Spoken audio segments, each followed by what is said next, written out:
Hello, everyone, and welcome to another episode of Justin the Food Entrepreneur Show. I'm Justin Bizarro. I'm your host. That's Bizzarro. For anyone who's out there, you can find us on Instagram at Justin the Food Entrepreneur. So you can find me personally on Instagram, Facebook, and LinkedIn. You can find this show on Spotify or wherever else you grow yourself through podcasts. And if you want to find the transcripts, again, Podbean and Apple Podcasts have those transcripts available in there of every episode done since the end of 2024. So you guys can go back and look at those, find notes, find where you want to go back and listen, educate yourself, export. You can export the transcripts and put it in AI and give yourself summaries also, if you'd like that. So I've heard about some people doing that. That's fine. That's the world we live in now. AI is part of the way we learn. It's part of the way we function. And for hyper-functional humans, AI does a lot for us in a very short period of time that we used to have to wait for humans to complete. I'm sure that's like a lot of things or a lot of advancements over the years. Accounting systems. Now I don't have as many accountants.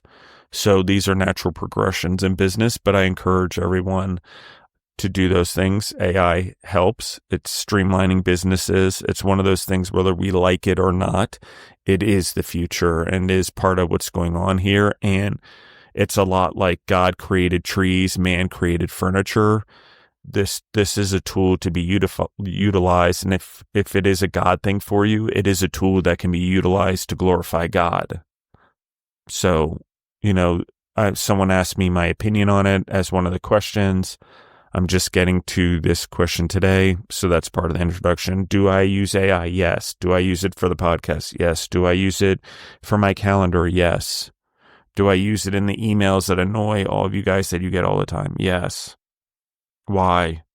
Because I don't need to wait for a human to sleep, eat, drink. It's no different than automation. And is that a threat to humanity? Yeah, it's a threat to humanity. So why am I addressing it? Because we need to face this, guys. We need to develop new sets of skills. We need to develop new ways of life. We need to make sure as entrepreneurs, we're still figuring out ways to make the humans relevant and grow them while balancing out the things that are making humans irrelevant. But it's been done for thousands of years. This is not something new. We've been always trying to find easier ways of doing things as humans. And if we weren't supposed to, then we'd still be dealing with logs or trees just falling and not turning them into furniture, or taking crops and creating agriculture and feeding us. So there's certain things, guys, I know from a spiritual standpoint, since I stand strongly in my Christianity and my belief systems, my faith in God, my trust in Jesus Christ, and my knowing that the Holy Spirit inhabits my body if I allow it. Absolutely. But on the other side of that, I don't think AI is something that disrupts anything. I think in reality, AI gives us logic to human illogic or imperfection. In some ways, it helps us monitor through things. It helps us see things that we don't see. And ultimately, if you really pay attention to AI and you train it, which is what it is, AI right now is trained to your skills, to your abilities. It's not some vast thing that's going to take over the world. It's being trained specifically for the human. We live in a very I world, iPhones, right? So everything's very personal. I have my own Facebook page. I have my own personal branding. You think the word personal branding existed before social media? It didn't, really. It's called character. So that's all I'm saying, guys, is as entrepreneurs, we just need to be open. There's great power in AI, but just like anything else, we as entrepreneurs, we get to dictate the path. There's more of us out there than anyone else. So how we use it will be to determine how it is used. Why? Because more of us use it than any other population. So are other people going to use it? Does everyday persons use it? Yes. But in business, we in food, in humanity, in doing good things, feeding the world, putting love into our food, breaking bread, there's more to it than just the tangible food. That's all I'm saying. So with that being said, I have a very awesome guest with us, Robert Vasvary from Tennessee Bob's Hot Sauce Company. How are you doing, Robert? Great, Justin. Thanks for having me again. Yeah, I hope you're feeling talkative since I just talked for like 5 minutes straight there. The Nope. Roberts got me very deeply thinking already this morning, guys, as we've talked this morning. And, so I want to get through some of the questions that the audience has that you guys sent in, especially the ones from an entrepreneurial standpoint. I think just like me, I think some of you have tuned in on social media. So you see there's more behind this brand than a couple characters, a couple stories. There's actually an entrepreneur behind this brand that is very unique, very special, that is finding his personal brand, which is his brand, which he's also building. And, just as Robert and I were talking beforehand, one of the downfalls of social media is that everything always appears better than it truly is. Because why? Because we have a tendency as humans to want to portray perfection, instead of imperfection. We think perfection is the ultimate attraction. Justin, I had to make a comment on that AI thing real quick. Yeah, go ahead. Go ahead. It is the Encyclopedia Britannica of the modern day. It's just a database. It's information. Go study up if you need answers. It'll help you get to the point.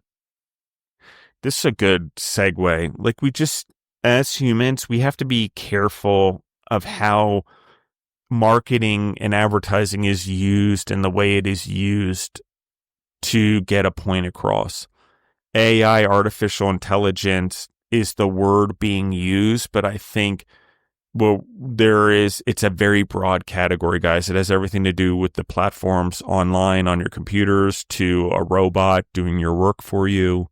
So there's a lot of things there. I think part of it is we don't necessarily know what AI is truly going to be defined as, or how big the industry is, or what it encompasses. I think that's probably part of the scary part, but I will say this.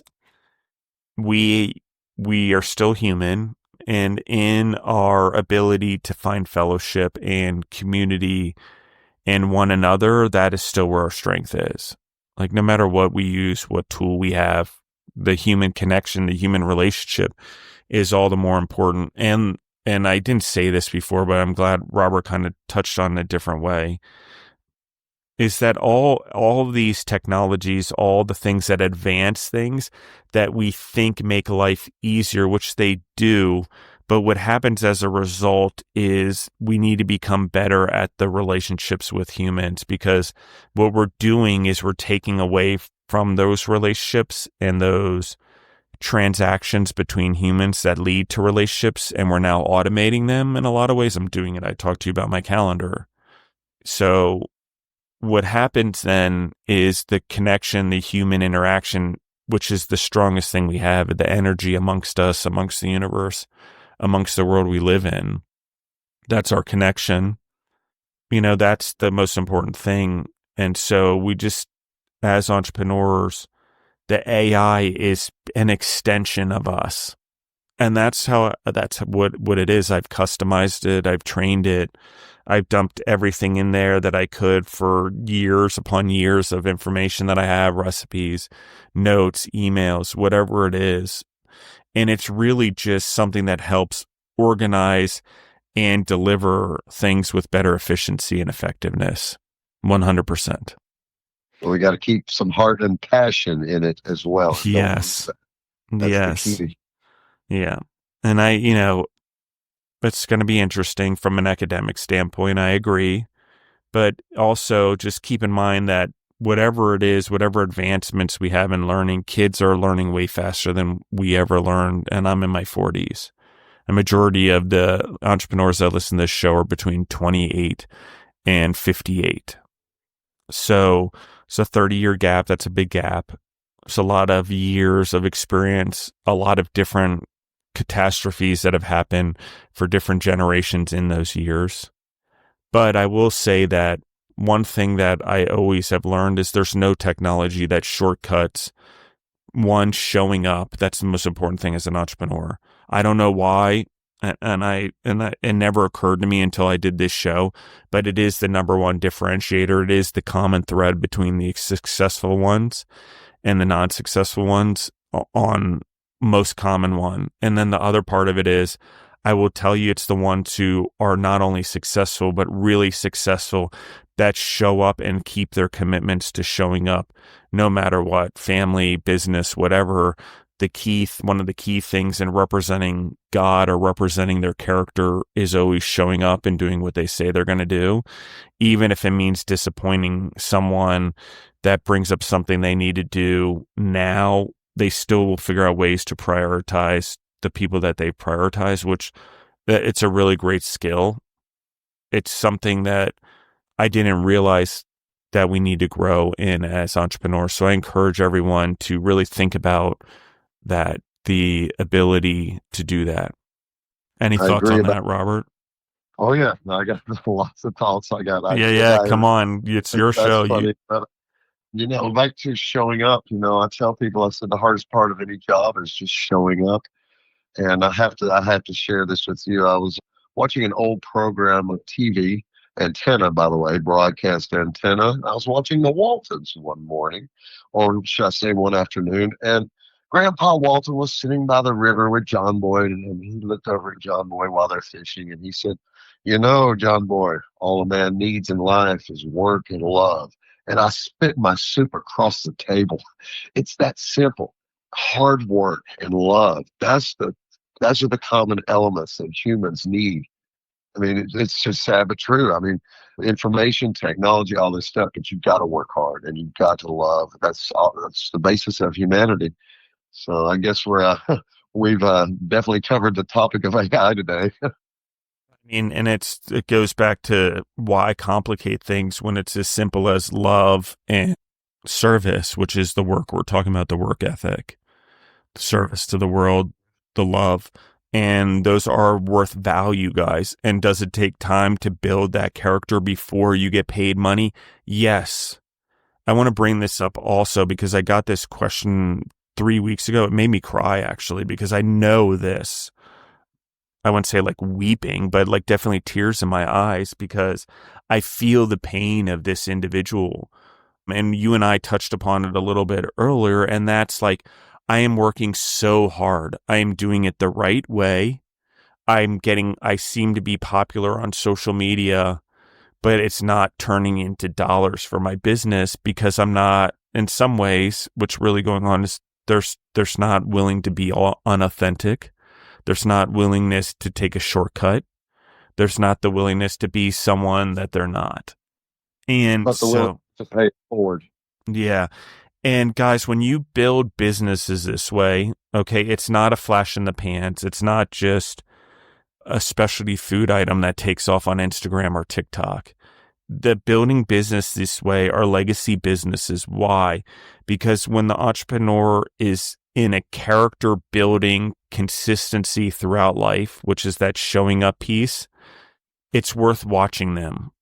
And why is that? Because these entrepreneurs are the ones that are, I don't know how to say it. It's not an insatiableness, but it is a drive. It is a pursuit for the continued work. And when I use work, I'm going to use it differently because a 9 to 5 or definition of work and the meaning and the context of the word work is different than the entrepreneur. So why the word is spelled the same, looks the same, pronounced the same, contextually it is different to an entrepreneur as it is to a 9 to 5er. Because to an entrepreneur, if we really think about it, work is worship.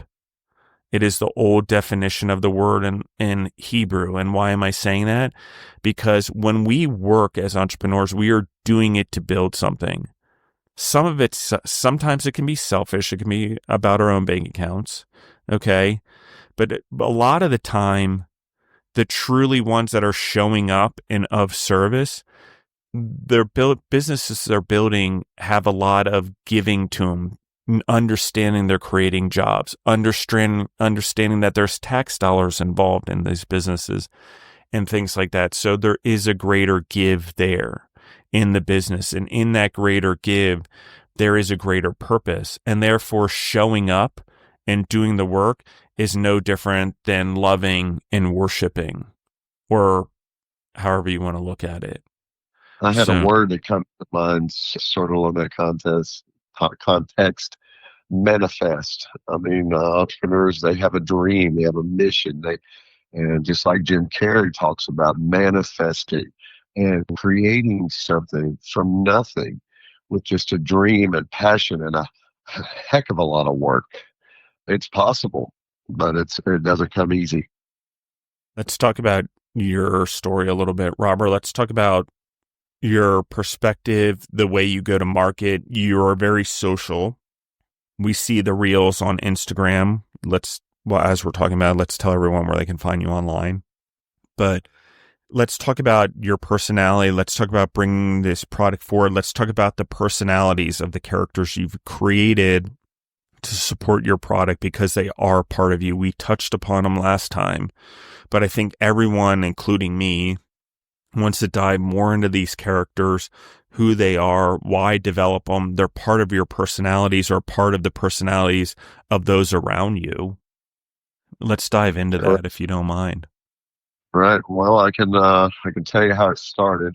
Like I told you from the last episode, 20-year career in electrical engineering, and just at the end of the day, working remotely from home, go out in the backyard growing peppers, making salsas. And my neighbor across the street is a local muralist, Christine Luca. I always have to shout her name out.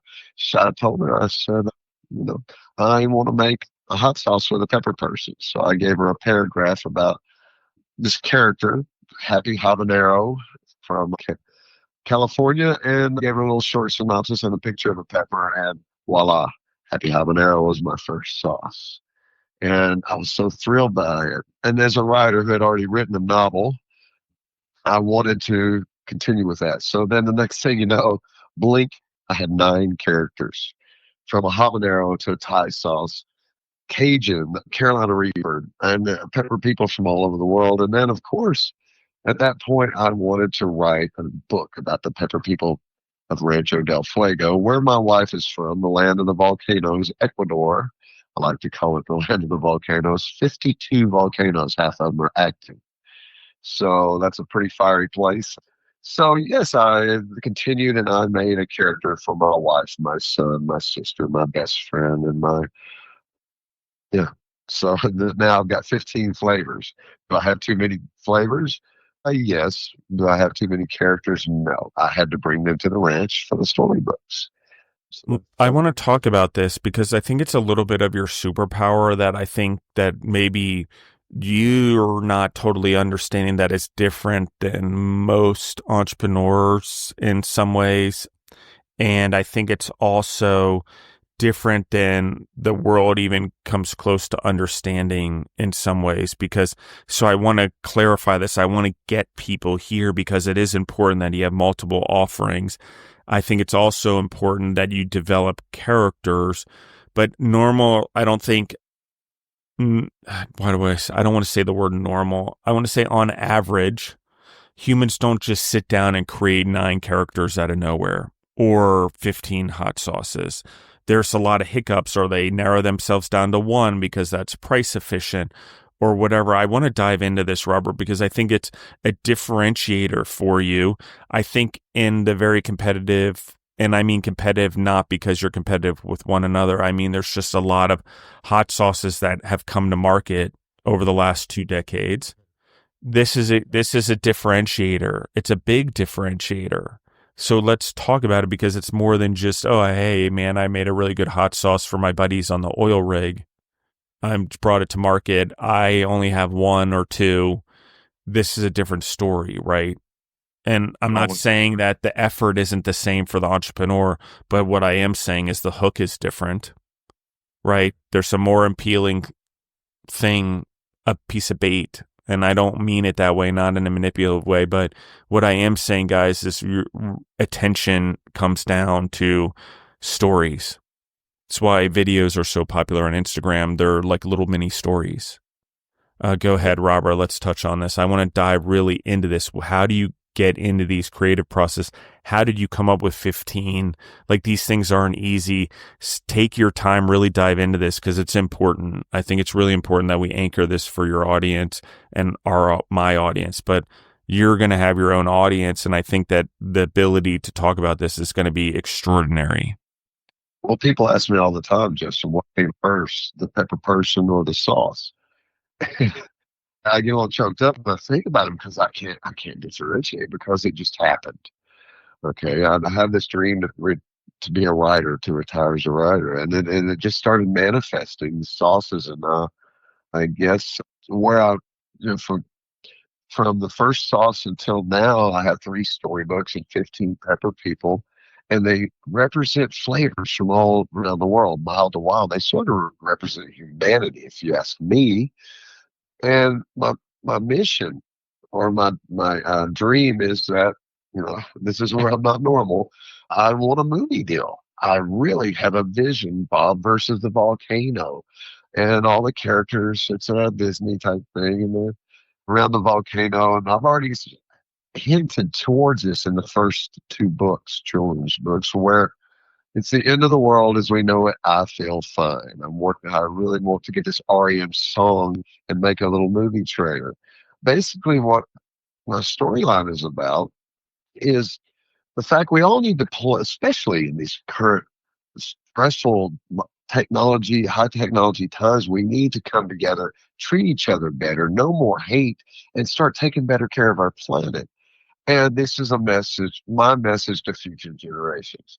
We need to play well in the sandbox. I make a joke. My mother-in-law, she's the ají amarillo. She's the boss of the ranch. And if these pepper people, especially Jim Grim and Ty, these spicy ones, if they start messing up on the ranch, she washes their mouth out with hot sauce.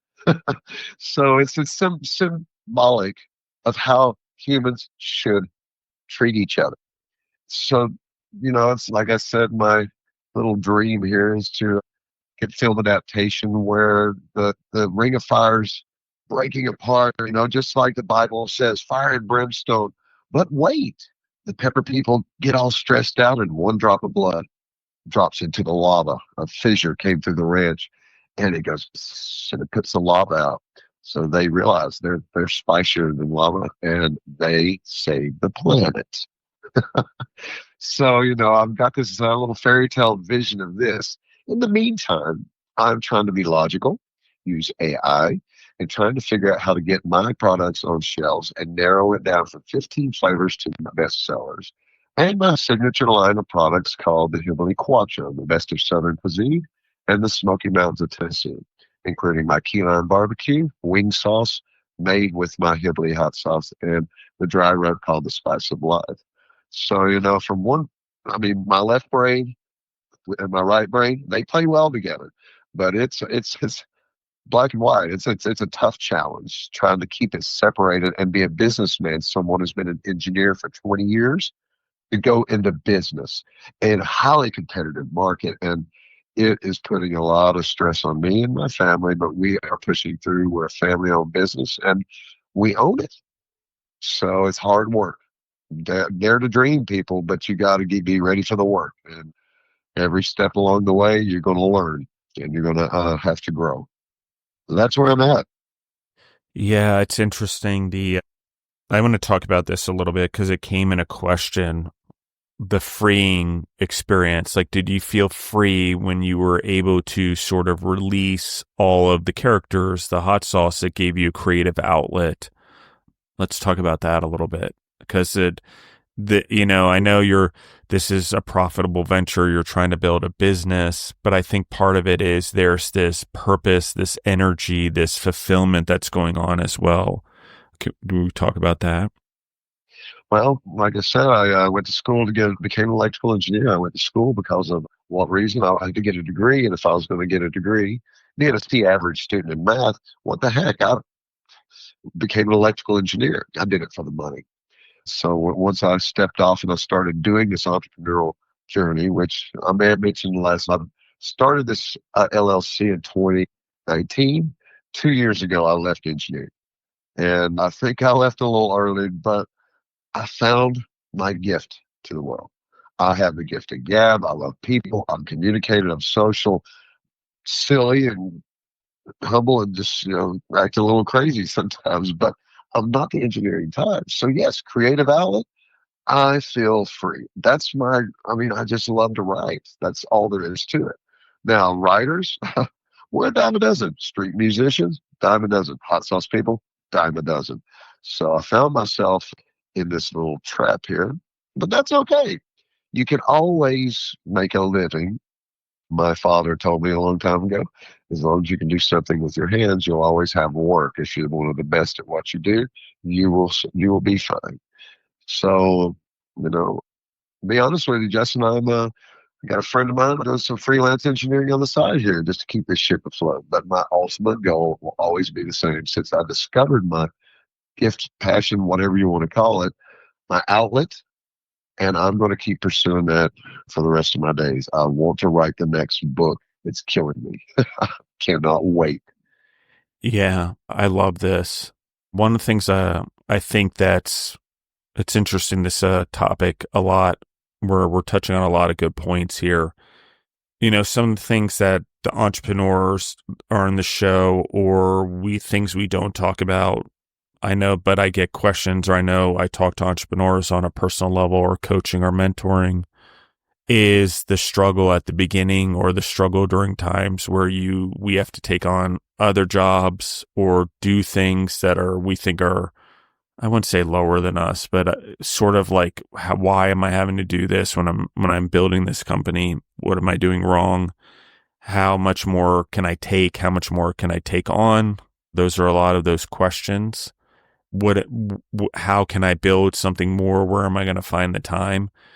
All those things are true. I don't know what to tell anyone else other than what I've told myself every time I go through it. And it's not something that's a one-time occurrence, for sure.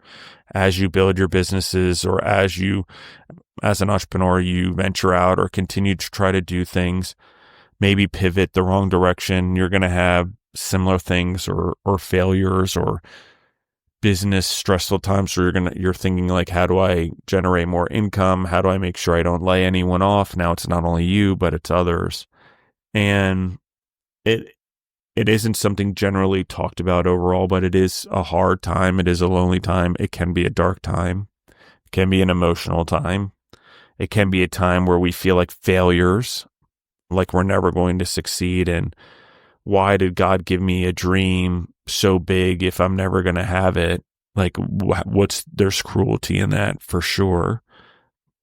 So, one thing is that Robert's not alone. The entrepreneurs out there that send stuff like that, you're not alone either.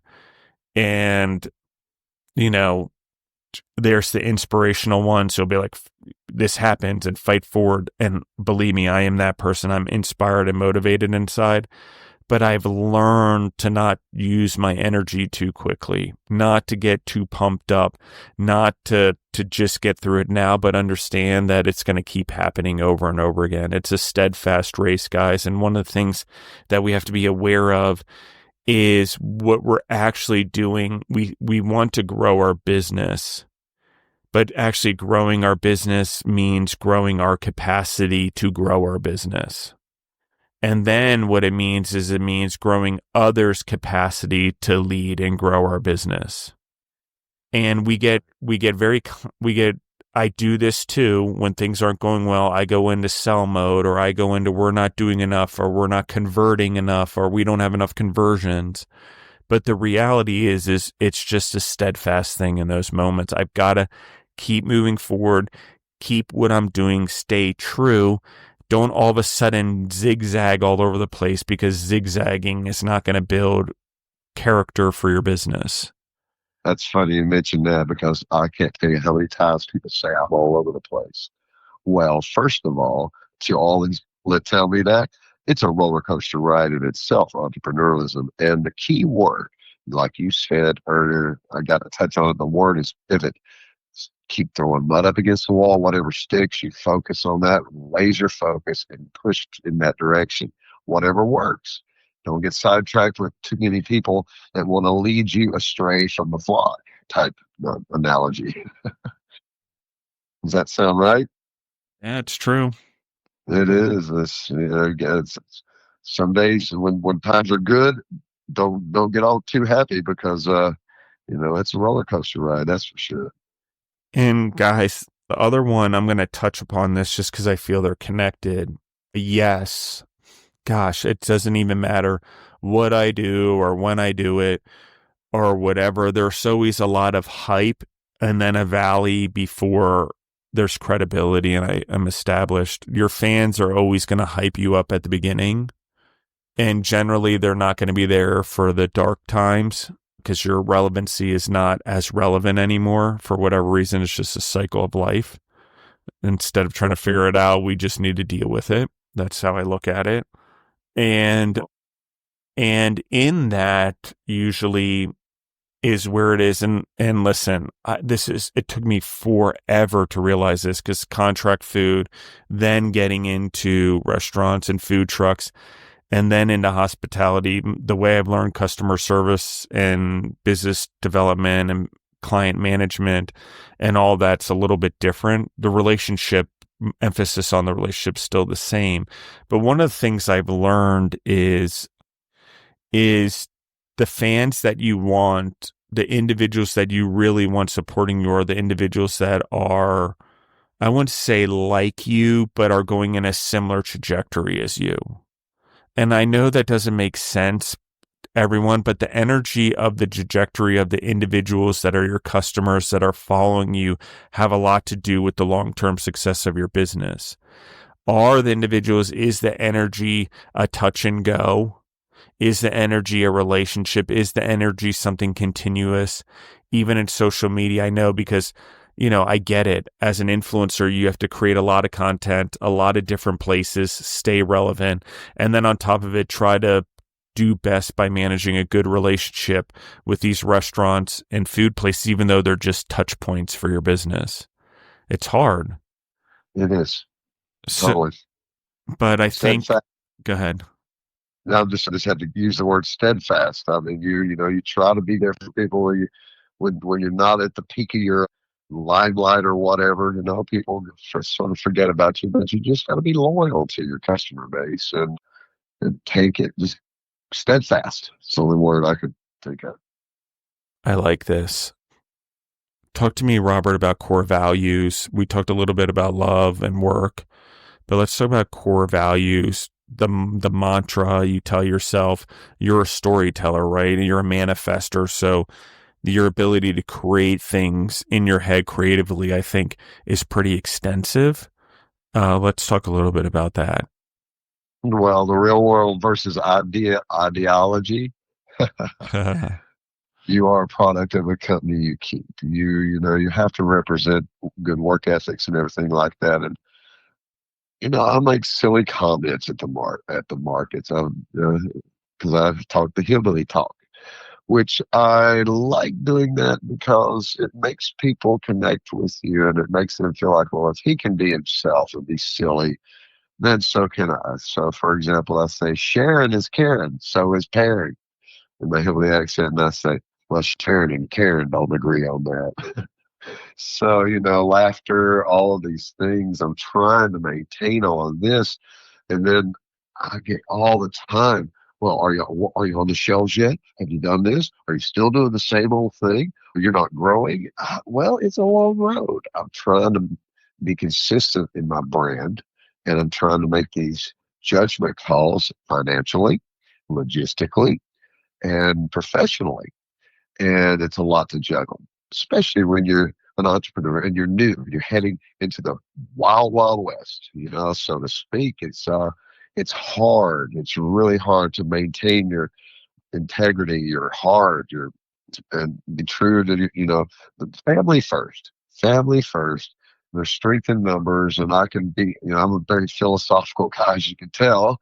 That comes from the writer in me. But yeah, you just have to stay steadfast, and you have to stick to your core values. And but at the end of the day, Justin, like you said, it's in the food industry and manufacturing. It is we're a dime a dozen. So you have to just build your brand, but quality, be consistent, and push, push, push every day. Every day, I have a mentor. He said, every day you wake up, you sell, you close, you deliver. I'm like, yes, sir. That sounds so cold and so. Well, the analogy is Ray Kroc at McDonald's. Poor guy, man. He created an empire, but it didn't come easy. I'm trying to stick to my core values and be true to my family and not get caught up in all the distractions that people, hey, come over and do my networking event. And hey, everybody wants you to be the center of attention, but do you get paid? Well, so, it's a juggling act. It's just insane how some days you feel like you're just going to spontaneously combust. But then there's the good days when you have a great show and everybody loves you and you feel like you're on top of the world and roller coaster. That's about, I guess I touched on core values. I touch on it enough? What do you think, Justin? I mean, I agree with everything you said, and there's one of the things I think is I'd like to dive in more, I guess, and attach it to is how did those lead to where you are now? What do you think? Where did they come in handy? Where are some of the times, some examples, I think, to anchor it for the audience that you've had to use them to get through the business, building these 15 hot sauces, making sure you show up on weekends to the markets because you are diligent in doing that. Let's tie it all together. Yeah, well, the evolution, generally speaking, is got mentors. This guy's my mentor, Van Harrington. I have to mention his name. He's been guiding me through this. You create these products, then you need to manufacture these products. So I don't know if I touched on it the last show, but I watched Shark Tank, and they said, well, she told this woman who could not keep up with demand, you screwed up. You should have gotten a co-packer until your brand is worth $20 million, and then you build your own factory and bring it home. That's what I've been facing. The evolution is getting my products into manufacturing from small batch to commercial. I'm there. My top flavors, the co-packers making it. Is he the best co-packer? Well, come to find out, he may be a little too expensive. You have to diversify. You need two co-packers, especially if they can't keep up with production. Then you can hit the shelves. But then again, you have inventory. Because when these big stores want it, they want it now. You've heard a lot of horror stories with Amazon or Costco, especially Costco. If you do not fulfill, then they will jerk it out from under you and they won't pay you. They will actually charge you for not fulfilling that order. It's just a lot of people are going bankrupt. So I'm taking this, Justin, as slow as I can without sinking because I want to make the right moves. When I walk into these Gordon's Food Service, when I walk into Sprouts, Fresh Market, Whole Foods, I want to be prepared to fulfill.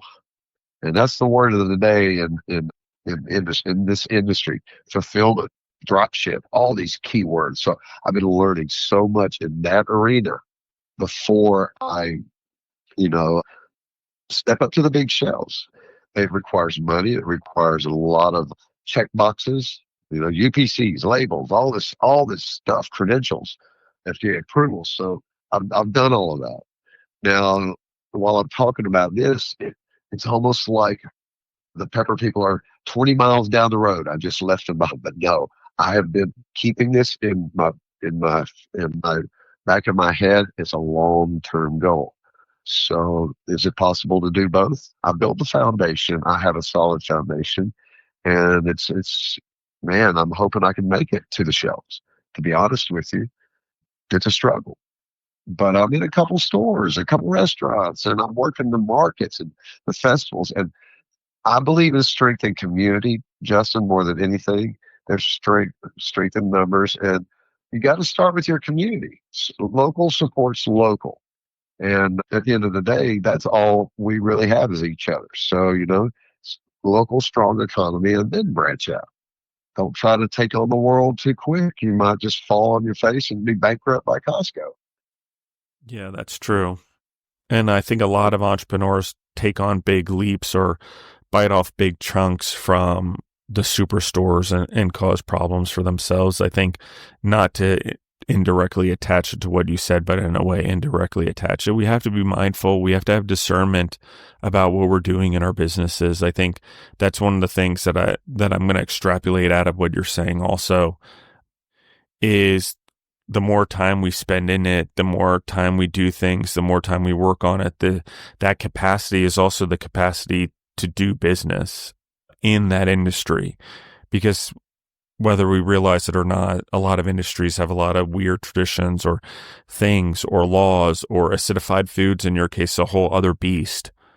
And so, and pH levels and all of those things that matter for shelf life. So listen, guys, if it's not right, if the science isn't right in hot sauces, so the audience knows that's not hot sauce, the bottles will explode on the supermarket shelf. It happened in a restaurant. I got to tell you this story. This is a funny one. It's just a local restaurant. My sauces are on the table. They've been supporting me for so long. And one lady is sitting there eating lunch, and mom's temperature exploded in her face. And they're like, your sauces have gone bad. So I went to my mentor and said, what did I do wrong? He said, probably nothing. They're wiping the lids with dirty rags. And I'd try not to put that in their face. Come to find out, guess what? They replaced their air conditioning. It was mold falling into the bottom, growing. And ever since they replaced their air conditioner, I never had that problem. It scared me to death, Justin, that I do not know how to make hot sauce. Aha, I do. It was mold from their old AC. And I have to say something real quick, Justin. This is such an honor to be on your show. You have a world of knowledge. You've been doing this all your adult life. You know this industry in and out. And I come in acting like I know what I'm talking about. I'm learning so quick, but I can't even touch on all the experience you have. So I'm all ears with all the people that really have been helping me through this adventure.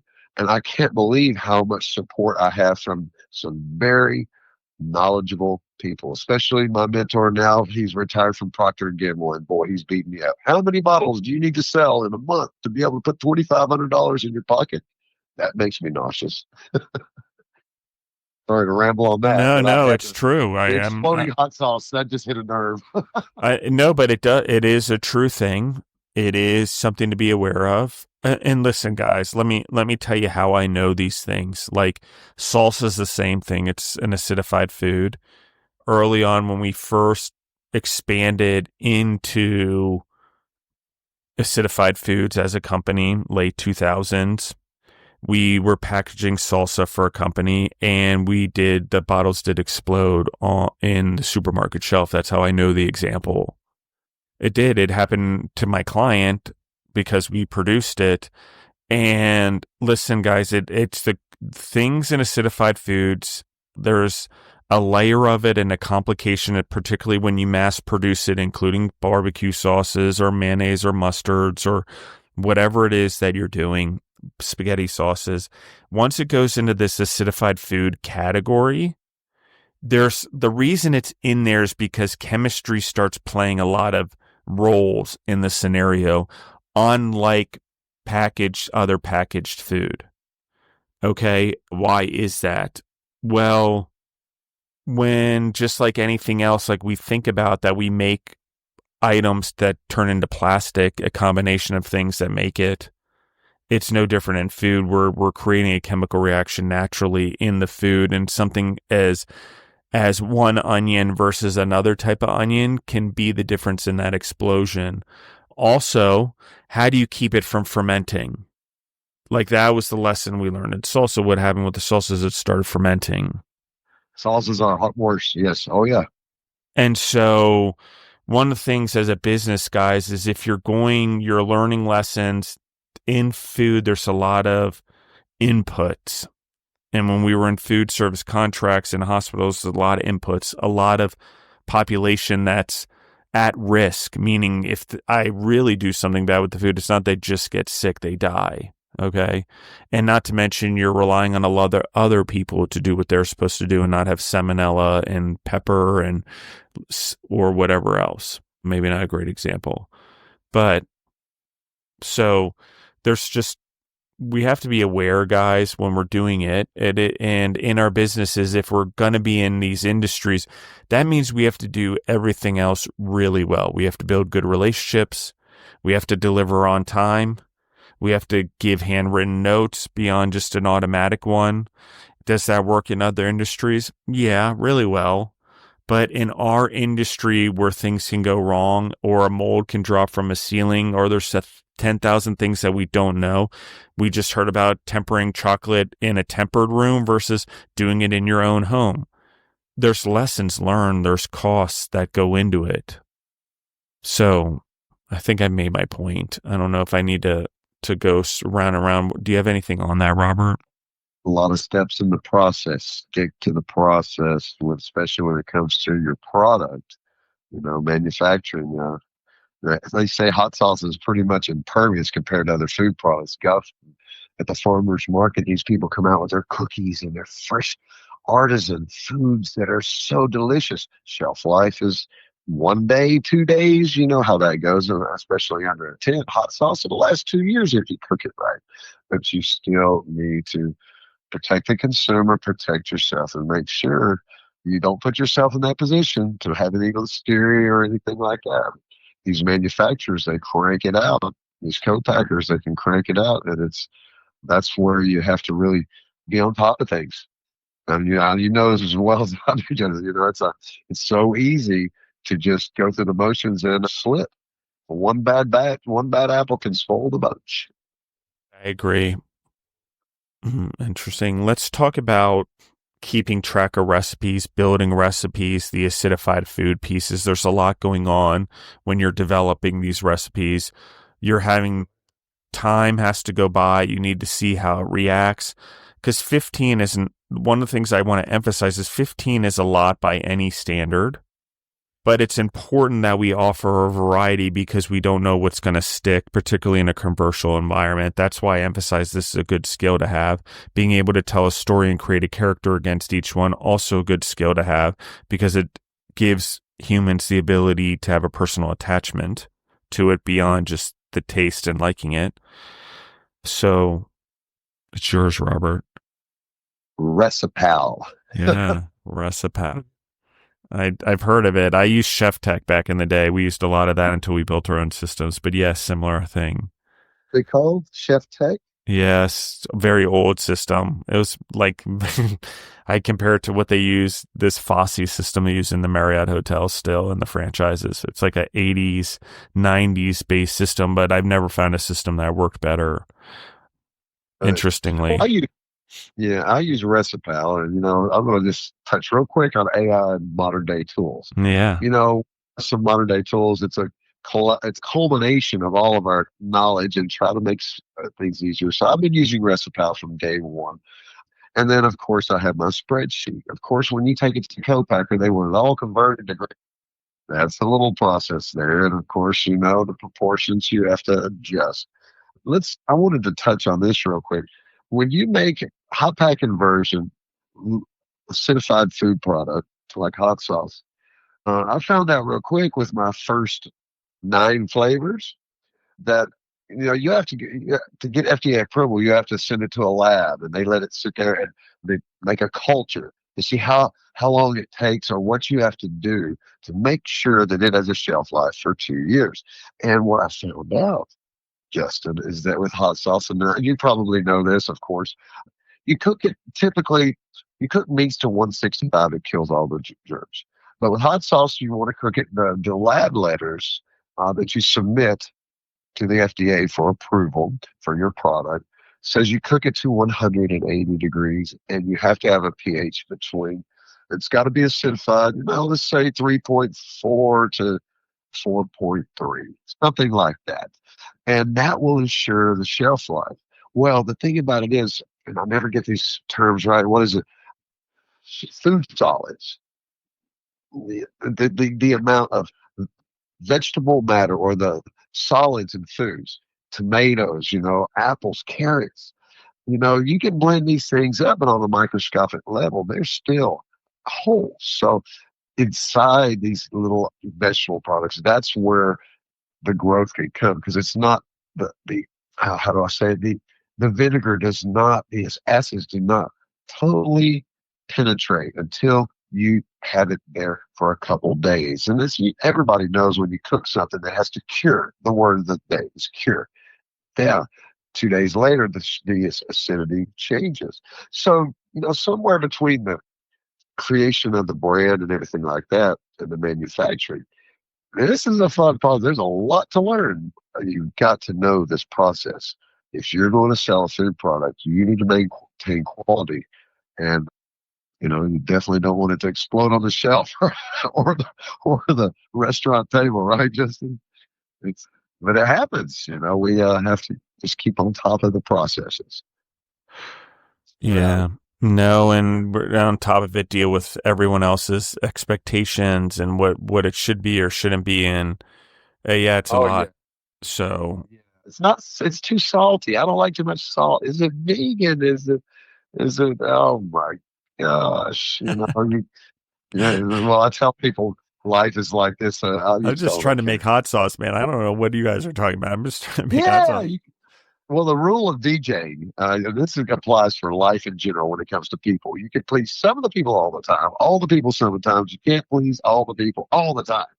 So that's why I got 15 favors. Oh, you don't like this? Try this. I got something for you. Oh my goodness. It's fun certain days and other days. Oh, it's pretty scary. Today's a good day. I'll be in the commercial kitchen making me some hibbledy wing sauce because I can't afford the co-packer right now. I'm going to be making me a small batch. And that's a little insider information from this small entrepreneurial business. Yeah, you have to pivot or you adjust or you do things to get things done. Just the way it I is. will tell you, I will tell you some good news. And well, this is a heart to heart. This is why I love your show. We're close to God. We're honest. We're sincere, and we're learning. But I do have while I'm complaining about the hard times, Sage Dining Services has me in four of their schools. They won't let me become a vendor yet, an approved vendor, because they're national and Canada, big company. But all the kids in all these high profile schools down here in South Florida are loving it. So, guys, whatever you're doing out there in your entrepreneurial journey, especially into just keep pushing and take care of the clients. I mean, whatever's working, pivot, pivot, pivot. And if it is working, give it more attention.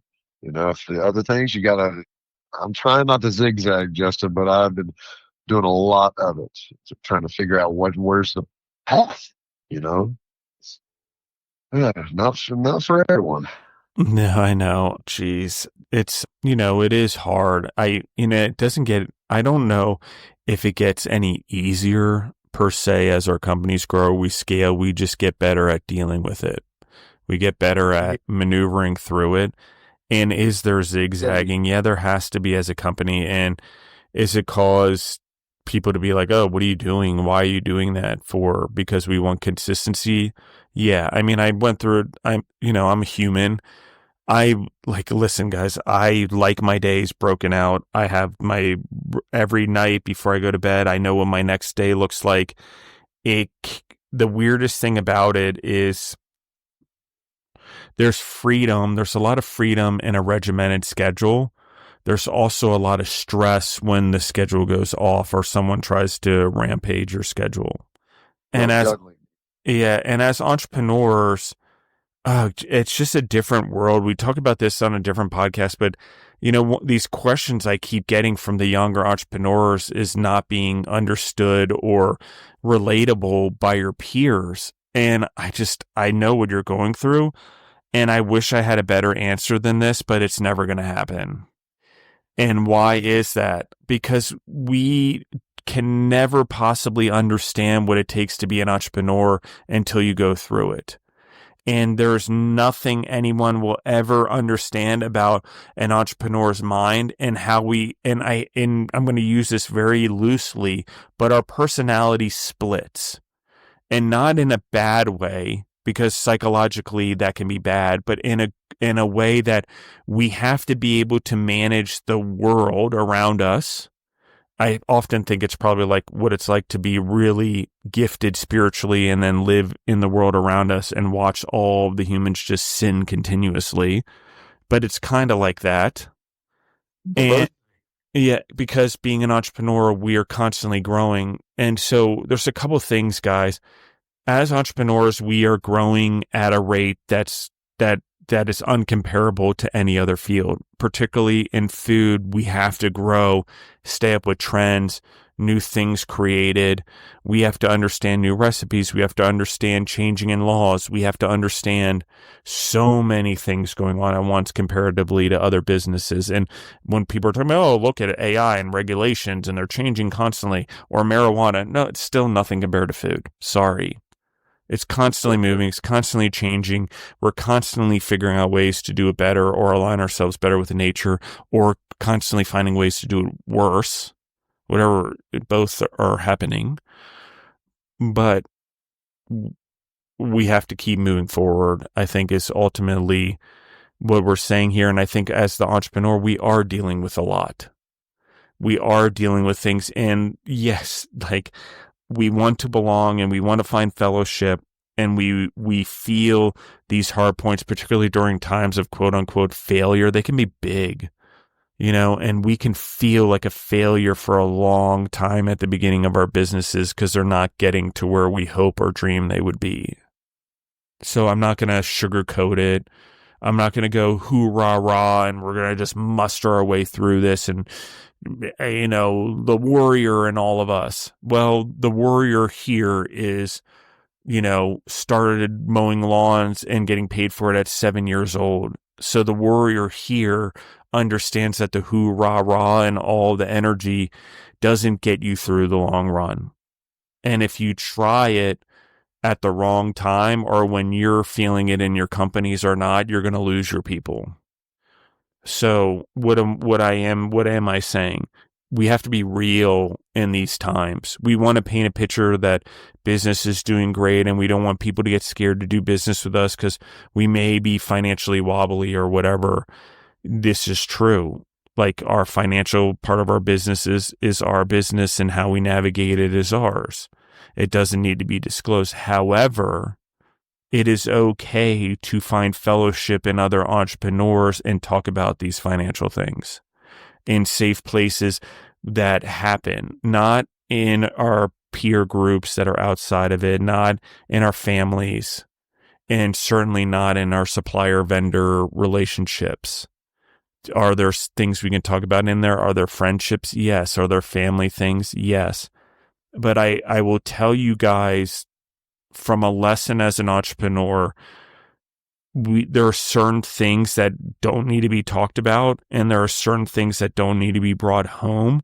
And that's not because we're not willing to share it or we're not willing to be open and authentic. It's just that we have to realize that in order to be understood or move forward or be a part of the relationships around us, we have to understand what those relationships are. Yeah, that's a tough thing for me. I try not to burden certain people with things that they don't understand, and it could just blow their mind, and it's not worth putting to them to that anguish trying to figure out and relate. Yeah.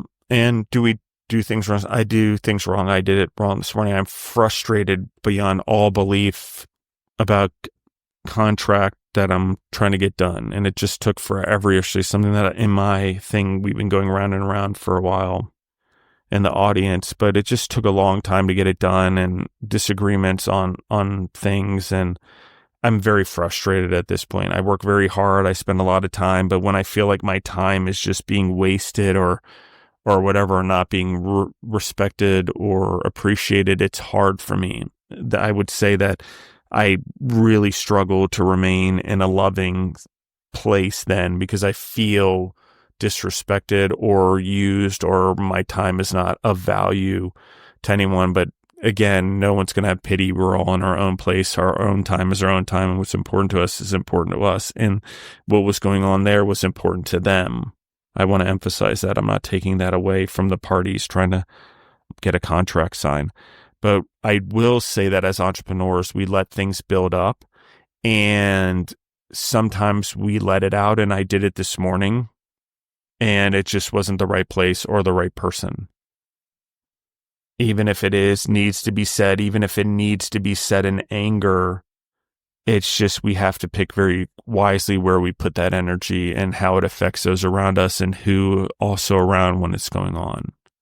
So am I growing? Yeah. Do I make mistakes? Of course. As an entrepreneur right now, you know, the podcast, we're recording a lot. There's a lot of pressure on the networking events. There's a lot of pressure on trying to get the albums recorded. There's expectations from a lot of individuals that I don't even talk about. So it's not that Justin gets to do whatever he wants, whenever he wants. And there's a podcast and there's no accountability. I don't know any entrepreneur in the world that doesn't have someone or something to be accountable for: customers, clients, vendors, employees. So can it be hard? Are there times where I'm just so overwhelmed where I just want to burn it all to the ground? Yeah, it's a bad part of my personality. I have that. I can get frustrated and I can be like, I don't want to do this anymore. Well, what is it? Why me? And the gift, I can be, disrespectful of God in some ways. I talk about people being disrespectful to me, but then I can turn around and take someone being disrespectful to me and be disrespectful to someone else or to God, right? So I have that as well. I know a lot of entrepreneurs, we have a lot of pressure on us and we react in ways that we don't want to. And it's a constant journey. It's never going to be perfect. I wish it was, because just when I feel like I just got it down, or, I haven't reacted poorly in years, really working on it, then it comes out, and it's a setback, guys.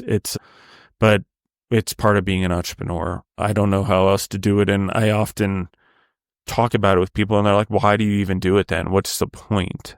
I get that. And I'm like, there is a lot of logic in that for sure, but there's not a lot of fulfillment in me. And then it's the whole question of, well, I guess why talk about it? Why complain about it? Because I'm choosing to do this, right? I'm choosing to do it in the journey. But I've realized this, guys, there is a lot of fellowship around other entrepreneurs in talking about it and finding those that do understand it. Because if we don't find the right places to deal with it and we do bottle it up, years later it does wreck things. I know, I've been there. But it also causes unnecessary stress and tension for those around us because we're not finding the right areas to do it in. So am I tying the fellowship to Gorilla Brave? Am I tying it to my life in general? Yeah. There's free fellowship in Gorilla Brave. There's paid for fellowship in Gorilla Brave. It's done two ways for a reason, just based on the level where the entrepreneurs are and the level of support that they need. And for me, how do I get it? Well, I pay for it in Arete Syndicate. Okay, so I'm not doing something that I'm not saying value in everyone else. I'm also knowing that church, my church group, my men's group, when I stay away from it or I miss my Warriors of God conference calls on Tuesdays like I did yesterday, I don't stay in a good place because I don't have those pursuing God with me. I'm not in that fellowship. And I'm also not in the same fellowship with entrepreneurs that understand all the pressures that we have. And I'm going to say this, and I'm not saying anything against women. Their pressures are the same. I'm just not a woman. So I'm not going to pretend to relate to it. I can understand a lot of things, but I don't know what it's like. So what I am saying is in my circles, I am with men. And Robert, we're going down this path. It wasn't really where I wanted to go, but in those circles, it's important because that's also where God exists. We deal with our character defects. We deal with our shortcomings, maybe our tempers, maybe our reactions. And when we start to deal with them and put light on them in a safe environment, in the proper place where those have similar lenses to ours that can help us understand. There's a reason Alcoholics Anonymous is with alcoholics.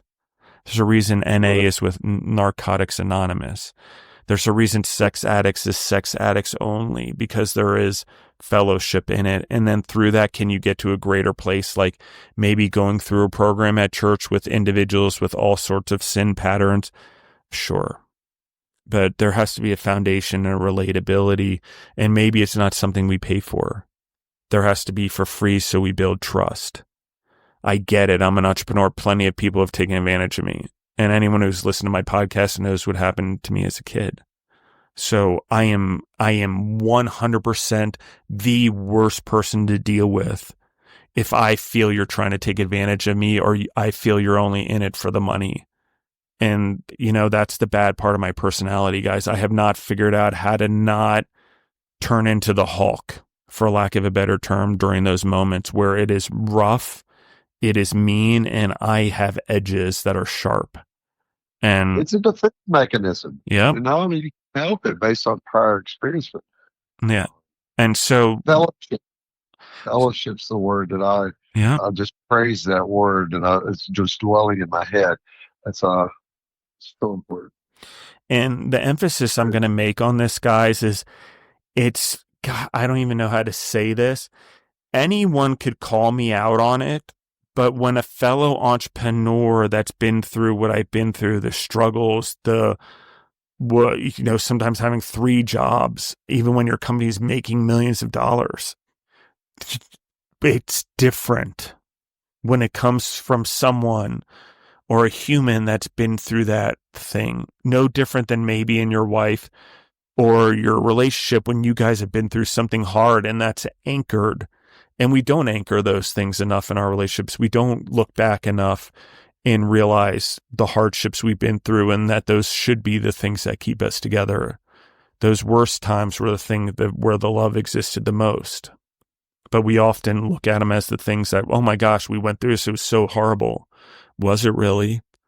So I think of that stuff. Was it horrible? Yes. There are a lot of those moments that were so horrible in my life, but I had a good fellowship.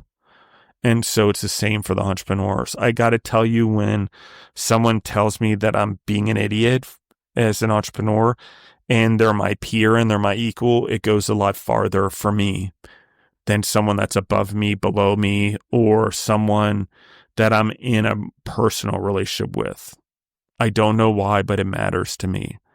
And maybe it doesn't matter to everyone. And so fellowship isn't necessary in the same way as it is for me, as it is for you. But all I can do is take my experiences, my tests that I've been through, and my testimony, and in sharing that and being truly authentic and vulnerable and peeling it back in ways that are really uncomfortable and doing it publicly and declaring my faith even more publicly, it's brought a lot of attention to fellowship that is needed in the world today. In such a dark period where we were all so isolated and fighting as entrepreneurs to keep our businesses open, let's not forget about that. It was really hard during COVID to do business. I can only imagine. So we are in this. We've been through it. It's hard. We have fellowship in it. And I'm going to say this last thing. Whether or not we realize it or not, whether or not we're coming out enlightened or not, there is a scar that happens when we isolate ourselves or we go through such fear that happened during that 2-year period of COVID. And in that, as humans, because we were so isolated, we have changed. And we are more scared, and we are hesitant, and we are, in good ways, both questioning things and doing things. But on the other side, we're having to figure out how to build relationships again. We're having to figure out how to come out of something. You know what the worst part about COVID is that our support systems fell apart. Because why? Because every single person was going through the same thing. So I couldn't find a support system that said, hey, I'm going through COVID. I need support. Will you support me? And the other person's like, I don't even know what to tell you, bro. I'm going through COVID also. That's what happened there. So our support systems fell apart. And they're weaker than ever right now. Whether we think it or not, some people are like, oh, COVID made it stronger. Maybe it did for you. And if it did, I hope you're sharing how it did. And I hope you're helping others, because for a lot of people, it didn't. It destroyed a lot of things. Isolation, not going to work, not being able to get to your drug and alcohol meetings, whatever it was, it caused a lot of things to go bad. The consequences of the things there were big. So how do we get out of it? Well, we can't go back and fix it. but we can find fellowship in now, and we can build proper systems now in case we ever go through it again, that we have better support systems for the future. So that's the other part. Because I knew what it was like during COVID. It was like my support system fell apart and our businesses were growing. We were in the hospital business and everyone wanted to work less but get paid more because they were going through a crisis. That's a mindset, guys. Automatically, as humans, whether we realize it or not, life gets tough. We feel we deserve more. Makes sense. Yeah. So I know we've gone round and round, and guys, I'm a little all over the place this morning. I apologize. And Robert, I appreciate your time. It's been And a Justin, great, I go too, ahead. if I'm eating the fuel, but these are tough times, a lot of change going on. I can it's hard to believe when you look back, what we went through with COVID. We don't realize the impact it had on humanity. And I'm telling you, when I think about you and what you're doing with your podcast and all this, I have no clue what goes on behind the lines, but I can only imagine it's just the same difference, but a lot more different things and a lot of responsibility. But I feel fellowship with you. I feel like it's a therapy session for me. And please invoice me because I need more therapy for this entrepreneurialism. I got. I say it's a disease and a curse, but some days it's a blessing. Yeah. And I will be honest, guys, like all the years I've done business, I never saw anything like it. I mean, we had employees, 24 years plus. Some of the employees had been in with my family since the 80s. Okay. And I'm having conversations with employees about not coming to work, about the government giving them more money than we were paying them to stay at home during that time because of what was going on. And they needed to be paid more. And we were doing more volume in food, but they need to get paid more. And you're trying to juggle this thing. As COVID happened, everyone got longer payment terms. So next thing you know, we're the bank, by the way. Not only are we producing food, but we became the bank because every healthcare system, because of what they were going through, got longer payment terms. And So everybody remotely. yep. And then everyone went home. And then we have to be there, guys, making food. It's a tangible thing. We have to go in the hospitals. If we're not giving them food, they're dying. Meanwhile, I'm fighting the government that's telling me our employees can't go to work and trying to prove that we're a valuable industry when if people don't get food in the hospitals or dying, they're not making the food in the hospitals because we did central production. So number one, I was dealing with people that couldn't listen for 5 seconds. Everyone was so busy trying to be a hero during that time. We effed things up even more. I watched it. They want to take the refrigerated trucks that are producing food to ship medicine. What do you mean you want to take the trucks? How are you going to feed the population that's already compromised? You're going to give vaccinations to people that aren't dying, but then compromise people who are? So listen, guys, no one did it perfect. And I'm not saying who should have done it better. I'm not in anyone else's shoes. But what I am saying is life can be stressful. And during that time, the loneliness in trying to grow a business was hard. And by a necessity of everyone being stressed out and feeling they deserved more, what happens in a company that's going on in, or at least in the subsection of that company. I wouldn't say it was all of my companies. I would say it was a subsection.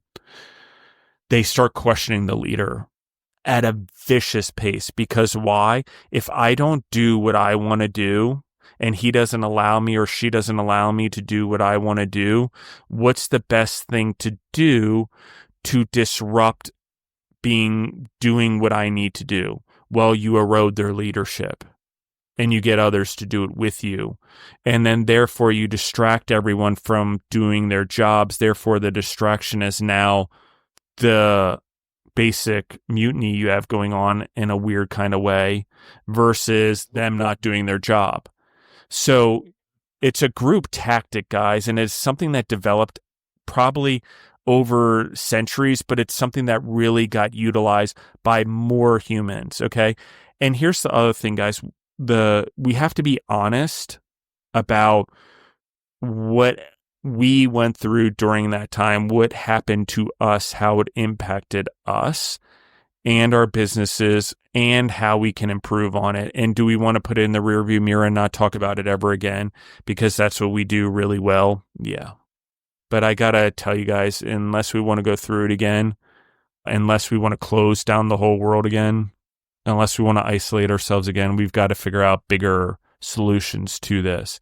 And I will tell you guys, one of the major solutions that I will tell you is the way we eat, the way we live in our world, the way we live in our environment, the way we try to artificially create things versus create things in unison with nature. All of those things matter to the health of us and humanity. How do we battle things? Fellowship. How do we solve problems? We are not saviors. However, together in fellowship, we can create and solve larger problems. So why take a step backwards?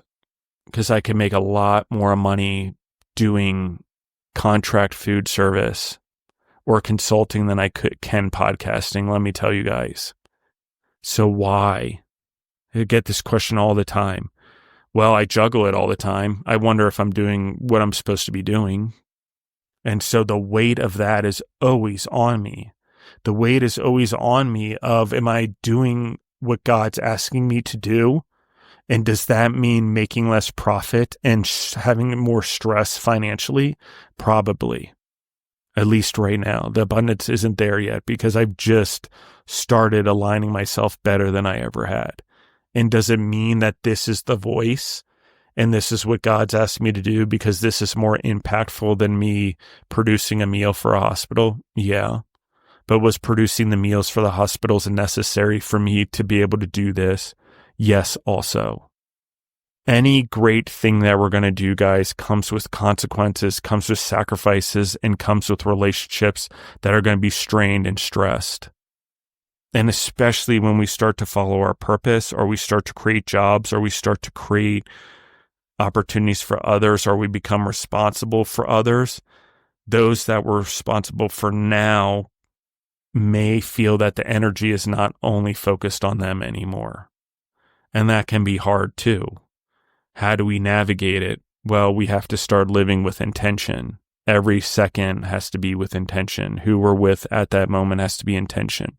And when I mess up, guys, or I'm short, or I have a temper, or I'm not acting in the way that I need to, or I've gone backwards, it's usually because I'm still somewhere else and not where I need to be right now. I'm still focused on the stress that I had yesterday in the example I gave and not focused on what was actually going on this morning. I can relate. So That's it's real, just things we do. Stay gorilla brave. Stay gorilla brave. Yeah, right? we are the gorilla-hearted for sure. It's the lion-hearted. It is the courage that gets us there, the ability to stay there, to stay with our family, to stay with our troop, to stay in our businesses. That's a different type of a level that goes beyond a lion, guys.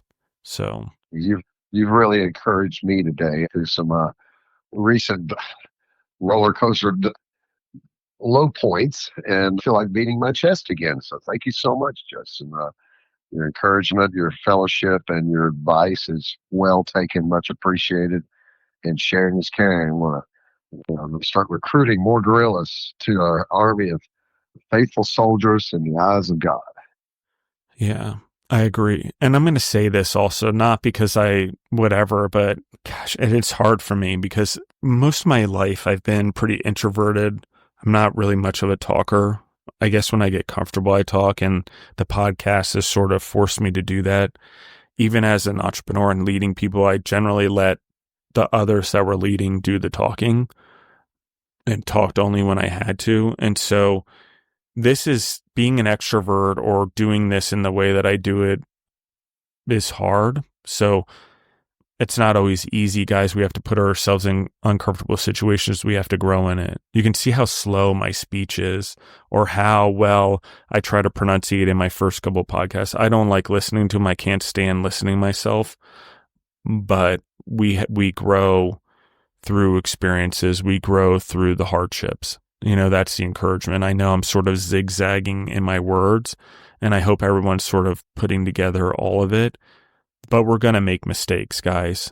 and we're going to have to bootstrap our businesses together if we want to truly learn our businesses, because any shortcut I've ever been given is not a shortcut. Anytime's ever given me money to do anything or a loan, the hooks that come with it often outweigh the benefits of it. So, it's not easy, and it is a journey if we really think about it. And the reason I emphasize it, what we're talking about right now, is often the hang up. We talked about showing up for everyone. We talked about showing up.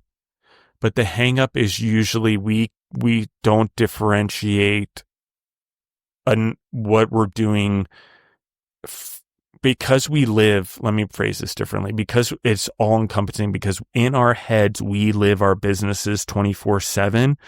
We feel the world does it also around us sometimes. And because we carry it with us all the time, we sometimes are not present with the individuals around us.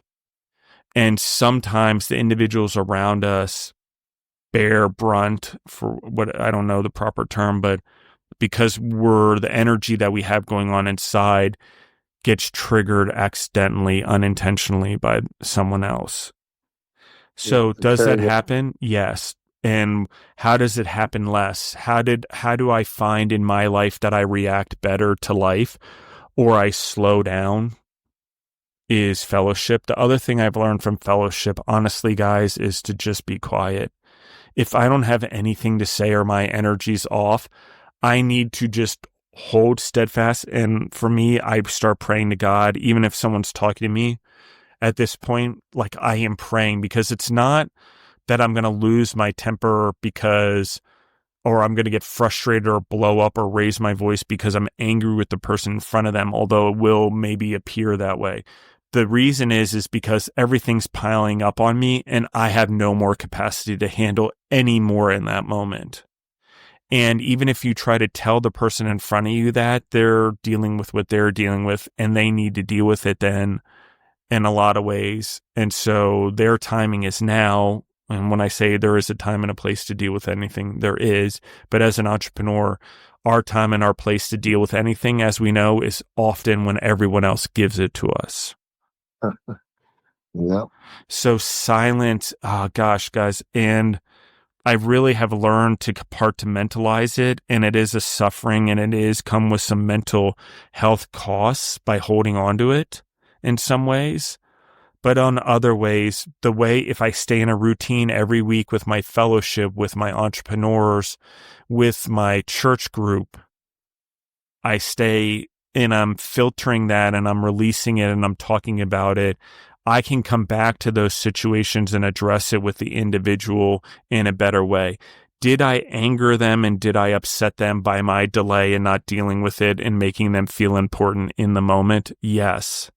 100% I still have to acknowledge that. But did I make the situation not as bad as I could have by blowing it up? Because if I blow up, I've now got the complication of me, the guilt, the shame, the handling things wrong. Now I have all of that filtering through, trying to deal with what we were dealing with in the first place. And now I'm not in a position to handle either one properly because I'm in a position of having to be sorry, which I need to be.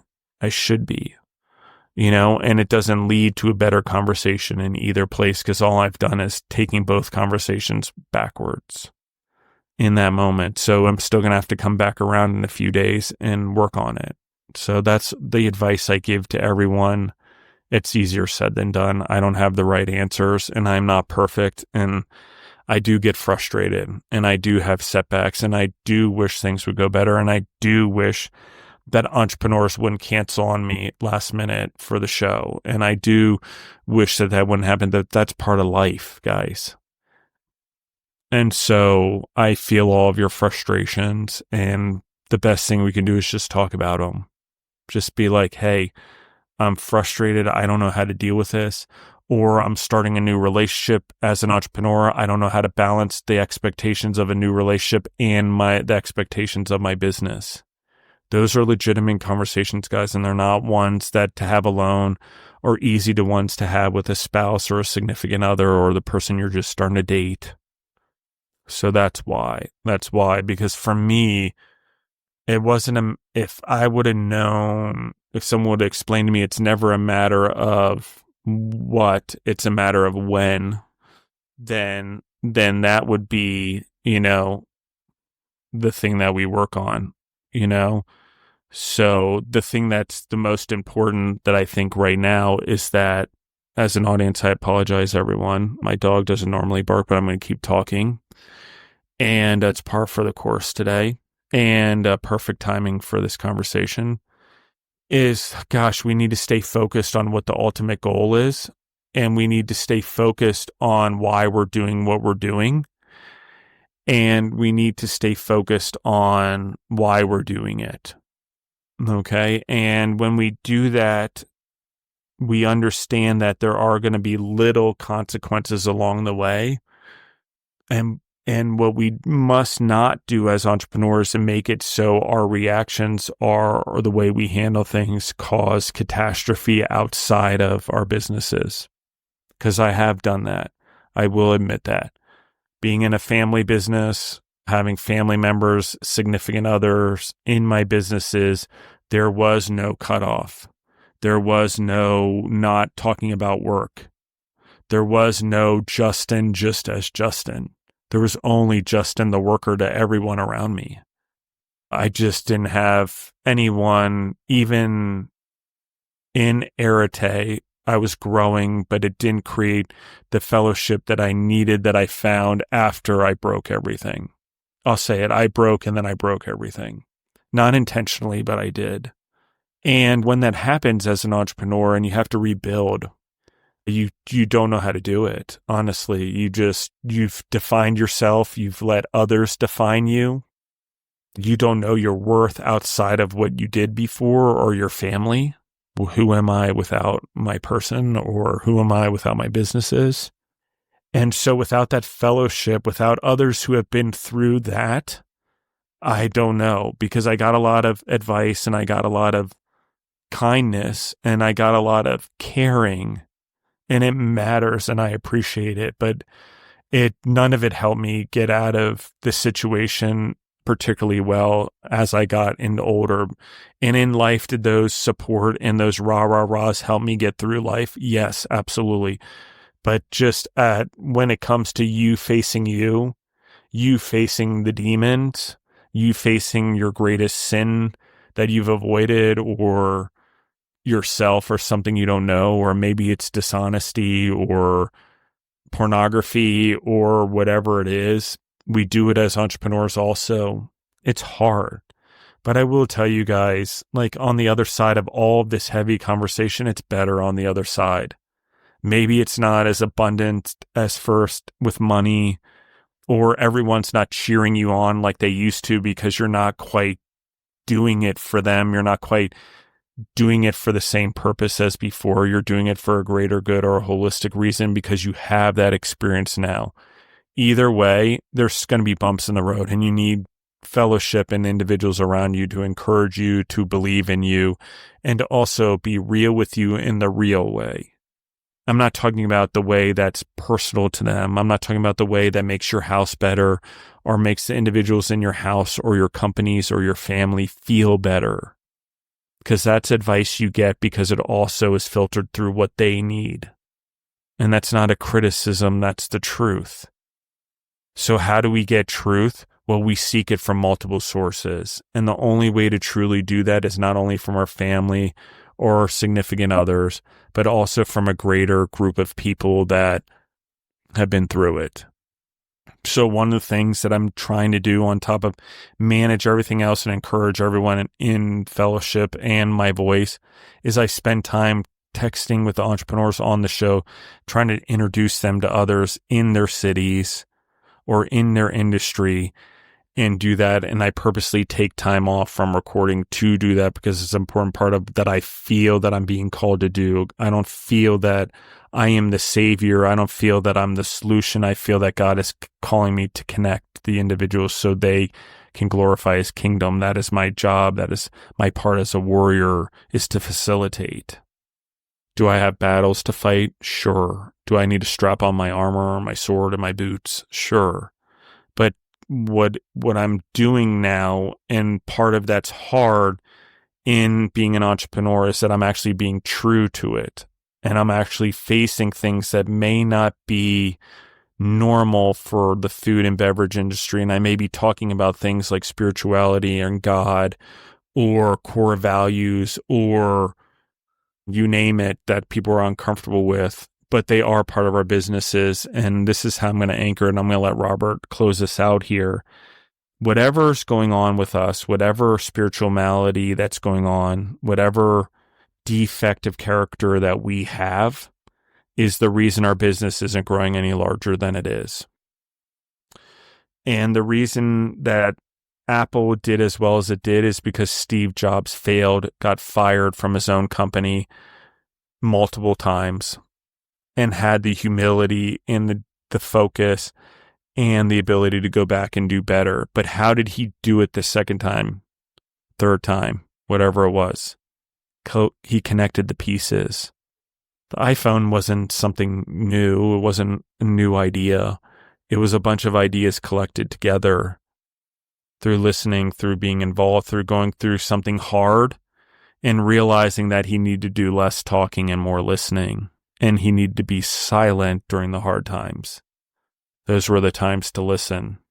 And when it was time to lead everyone and get up there on stage and push people forward, it was after hearing everything. Okay. And what do I mean by that? Because everyone asks me, your work is not a therapy session. What I mean by hearing people is, how can I help you achieve your job? How can I help you feel fulfilled? How can I help you be more efficient and effective in your job?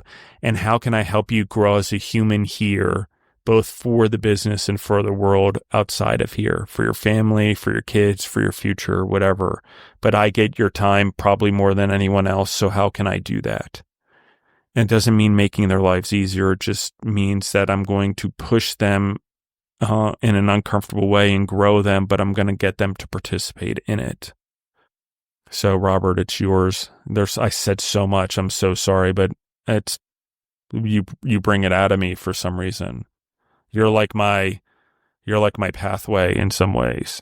Well, you do, Justin, because my lesson for the day is I need to listen more, especially and bite my lip and not burden people. But life is a journey and it's experience, and you got to take the highs with the lows. And sometimes we need someone to drive. So I got some really good advice from you. Every time I talk with you, I get good advice. So you're spot, and I really appreciate your time and your energy and your wisdom. So I look forward to building our relationship further.